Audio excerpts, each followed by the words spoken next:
Next year will bring changes and fresh beginnings. To have more backstock and make more things in advance. Remember to always have sticky tack.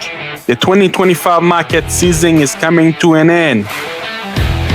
I would make sure I was here every week because it's so fun and it's so great. Many vendors are reflecting on the lesson they learned. Just like being more organized and planning more. Every year brings its challenges and every market brings its purpose. Probably have more in stock. What 2026 will be like is still up in the air. But one thing's for sure, new opportunities are waiting.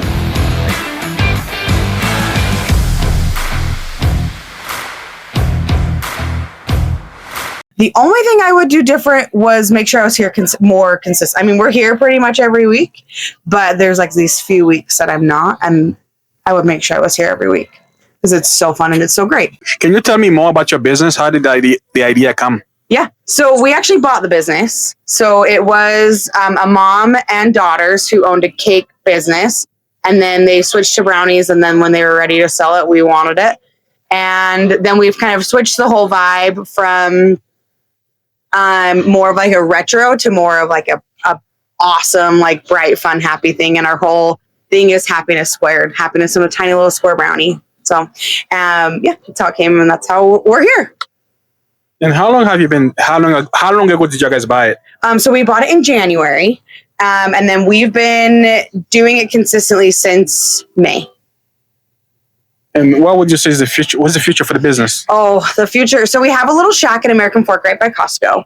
So the future is to get a brick and mortar, where we're actually like a full retail shop where we can bake there, we can sell there, and then potentially reach out to other people to rent from us. So that's the future. And then it's just getting bigger and better every day. I know there's a lot of sweet stuff around here, like crumble cookies and so on. Yeah. Do you face competition with those guys? I wouldn't say so, just because we're the only pure brownie business around. And I mean, everyone does cookies and it's not a problem. It's just for us, we do brownies and brownies only. So I wouldn't say they're a competition, but if people are like, they want a sweet, a lot of the time people want brownies at night. So we've had to switch our focus as to like when we actually do our business, because with brownies specifically, we know people want them at night, which I think is crazy because I want them all the time. But I don't think they're necessarily competition.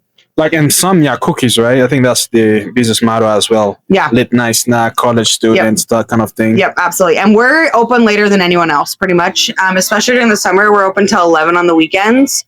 But like right now, we're only open until 10, but you can DoorDash up until 9:55. Good old DoorDash. Yeah. And you make this stuff completely from scratch, or did they? Completely from scratch. So the only things that we don't do from scratch would be like our walnuts, because we don't like pick those. And then we get Trader Joe's peanut butter cups and then Oreos. But everything else I make 100% from start to end, including our buttercream. What is the time? Like how long does it take you to make it? Do you go in the shop each morning? So you prep them to make them, or how do you do that? Great question. So we make them at night. So we'll bake usually about 18 pans, takes us about 3 hours. And then processing them, getting them all ready for market takes about another hour to an hour and a half, depending on how many we're getting ready. Oh, sweet. Do you have a website or something? Yeah. So the website is gooeygourmetbrownies.com. Our Instagram is Gooey Gourmet Brownies, and our TikTok is Gooey Gourmet Brownies. All right. Good luck. Thank you. The man of the hour. One of the finest in the business. Thank you. All homemade right here, right there. You cannot find another better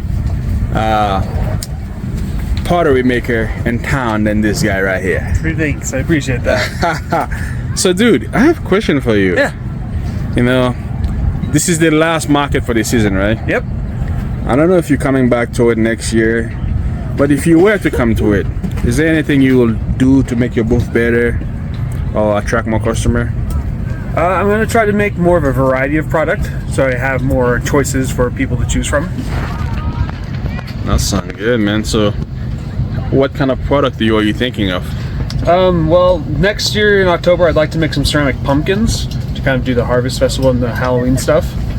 And I've got a lot of other ideas planned for different paint pots, yarn bowls, sponge holders, different types of coffee mugs. I've got a lot of things I'd like to do, just having the time to do it all.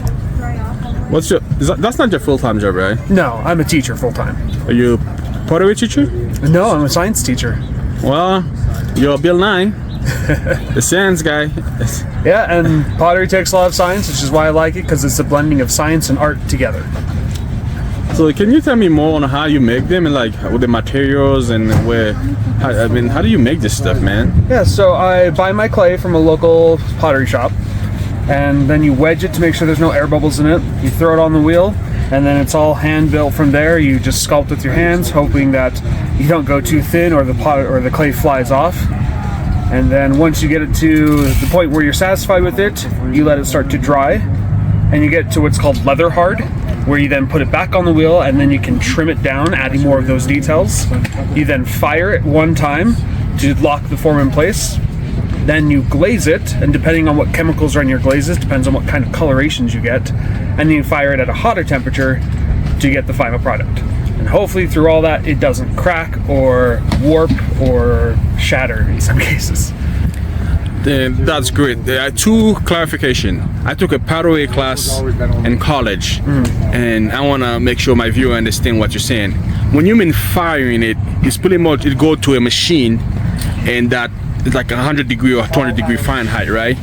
That more like thousands of oh, there you go. So I fire mine to about 2200 degrees Fahrenheit for the final firing.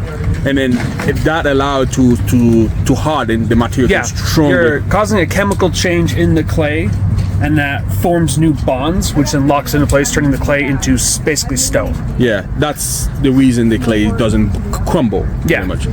And then when you firing it, if there's bubble, that's where the crack happen, right? Sometimes you can get away, depending on your firing technique. You could have air bubbles in your clay and it'd still be fine.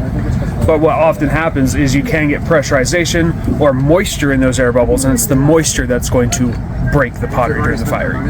I see.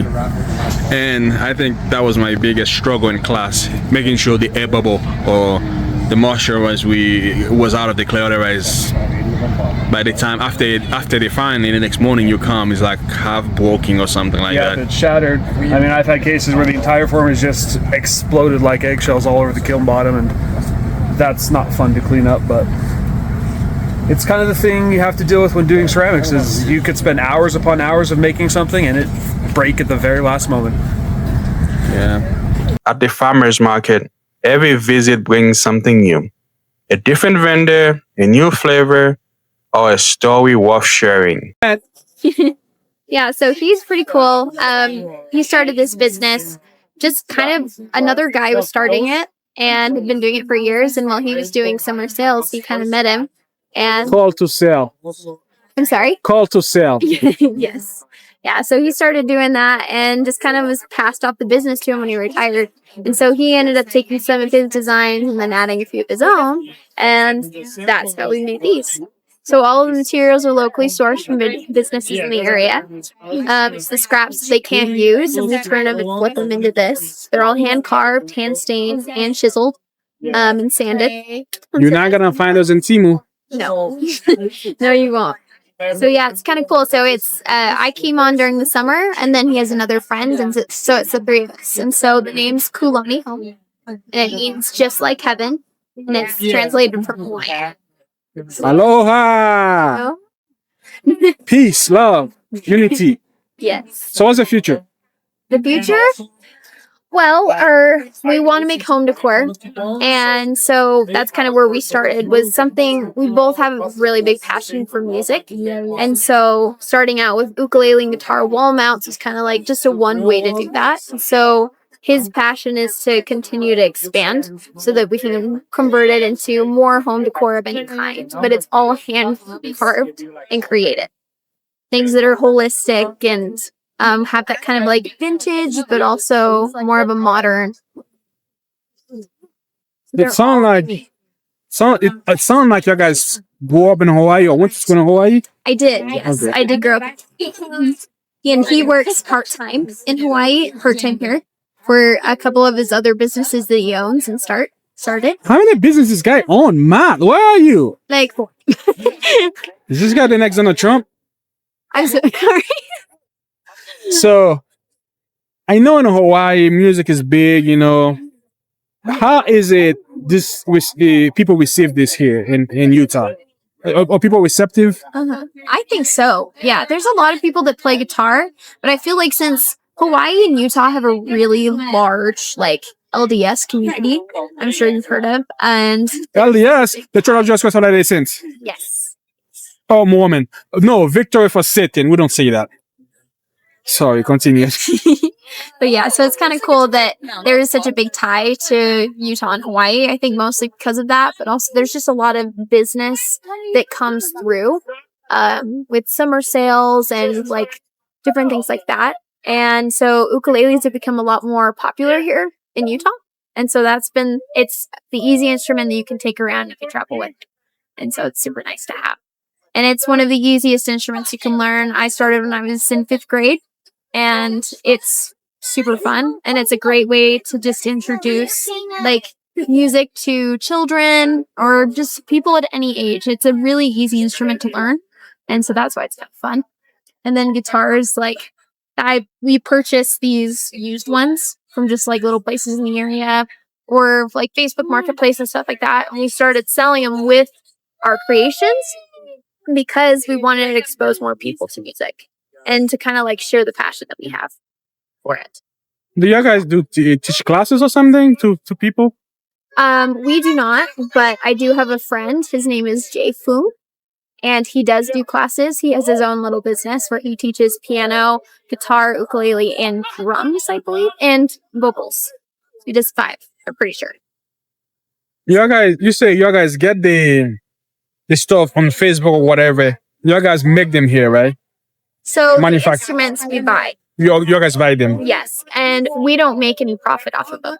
We just sell them with the creation that we do make, which is the wall mounts, to kind of promote. I see what you're saying. Yeah. Yeah.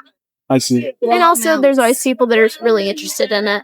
We've had so many people ask us, "Hey, do you sell instruments too?" And we always say no. So we just started doing it, and everyone's like, "Oh my gosh, that's great!" So the more often that we're here at the farmers markets, the more often like people ask us, "Hey, what do you have new?" So we just once we sell out, we buy a whole new set, and we just sell them every week.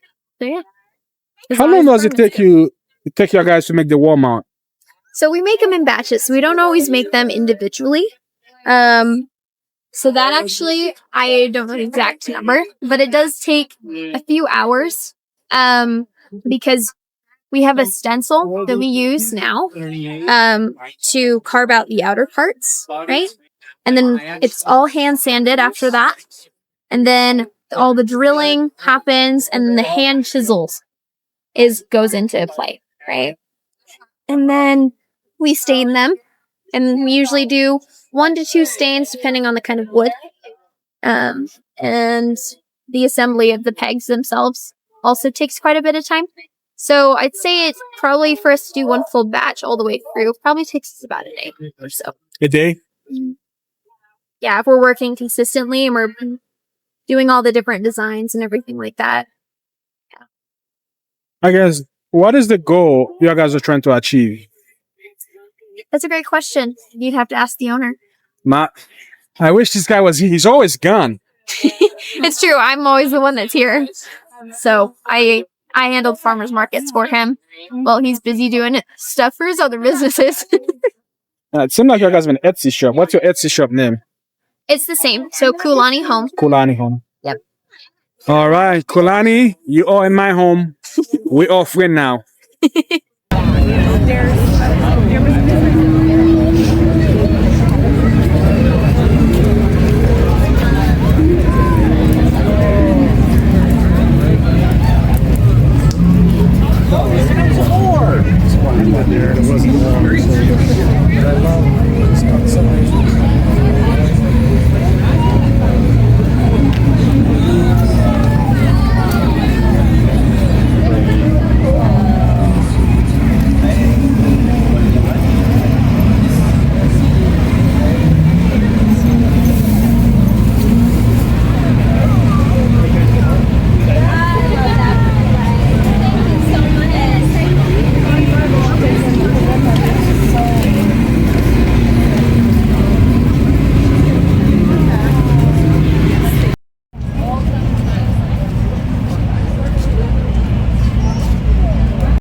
you sell here?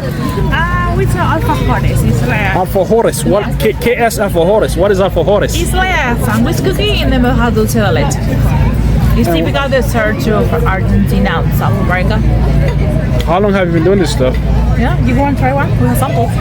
Not now. Maybe Okay. later. Okay. How long have you been doing it? For 5 years. 5 years. They look good. Alpha Hortis. Yep.